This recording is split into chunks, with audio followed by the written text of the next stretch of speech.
Hello everyone, আসসালামু আলাইকুম। সবাইকে টিচিং রুমের পক্ষ থেকে স্বাগতম। কর কমিশনের কার্যালয় কর অঞ্চল 22 পদের নাম অফিস সহায়ক। পরীক্ষাটি অনুষ্ঠিত হয়েছিল 22/6/2024। সময় 1 ঘন্টা, পূর্ণমান 40। 1 নম্বরে বলা হয়েছে বিপরীত শব্দ লিখুন। ক নম্বর প্রত্যক্ষ, পরোক্ষ, যোজক, প্রণালী, বিষ, সুধা, লিপ্সা, বিরাগ। 2 নম্বরে বলা হয়েছে লিঙ্গান্তর করুন। ক নম্বরে গয়লা, গয়লা বউ, দেবর, ননদ, মালা, মালিকা, সুকেশ, সুকেশী।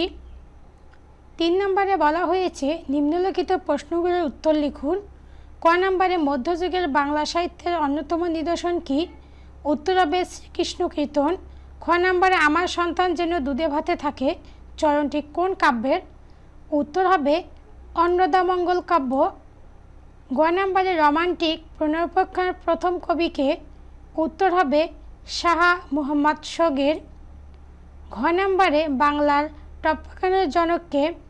উত্তর হবে রামনিধি গুপ্ত, নিধু বাবু। 4 নম্বরে বলা হয়েছে অনুচ্ছেদ লিখুন বাংলা ভাষা নিয়ে। 5 নম্বরে বলা হয়েছে filling the blanks with appropriate word article preposition. A number the headmaster was angry, the student? উত্তর হবে with। B number the man died cancer? উত্তর হবে of। C number they selected me for the job only, merit? উত্তর হবে on। D number my friend always goes have fit? উত্তর হবে on। E number he said nothing a long time? উত্তর হবে for। 6 নম্বরে correct the spelling। A number performance, performance PRFORMANC। B নম্বরে কলা filament, complement COMPLEMENT complement। C নম্বরে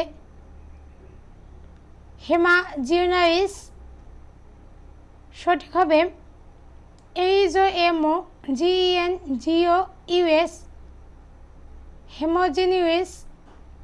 D number অ্যাংসিড, সঠিক হবে ANXID।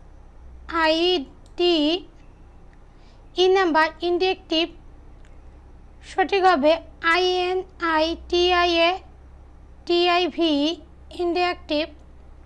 7 নম্বরে বলা হয়েছে রাইডের short paragraph on traffic jam. Traffic jam নিয়ে একটি প্যারাগ্রাফ লিখতে হবে। 8 নম্বরে বলা হয়েছে a square plus b square equal 7 এবং ab plus bc plus c equal 90 হলে a স্কয়ার প্লাস b স্কয়ারের মান কত? a square plus b square plus c square equal a plus b plus c square minus 2ab plus bc plus ca equal 7 square minus 2 গুণন 90 equal 49 minus 38 equal 11। Answer হবে 11। 9 নম্বরে বলেছে শতকরা বার্ষিক 4 টাকা হারে সুদে কত টাকা 12 বছরে সুদে আসলে 1332 টাকা হবে? সমাধান হবে 4% হারে 100 টাকায় 1 বছরে মুনাফা 4 টাকা। 100 টাকা 12 বছরের মুনাফা 4 গুণন 12 48 টাকা। 100 টাকা 12 বছরের মুনাফা সহ হয় 100 যোগ 48 148 টাকা। মুনাফা সহ 140 টাকা হলে আসল 100 টাকা। মুনাফা সহ 1 টাকা হলে আসল 100/148 টাকা। মুনাফা সহ 1332 টাকা হলে আসল হবে 100 গুণন 1332/148 টাকা সমান সমান 900 টাকা। উত্তর হবে 900 টাকা। ভিডিওটি ভালো লাগলে লাইক কমেন্ট শেয়ার করবেন আর নিত্য নতুন ভিডিও পেতে চ্যানেলটি সাবস্ক্রাইব করে পাশে থাকবেন। খোদা হাফেজ।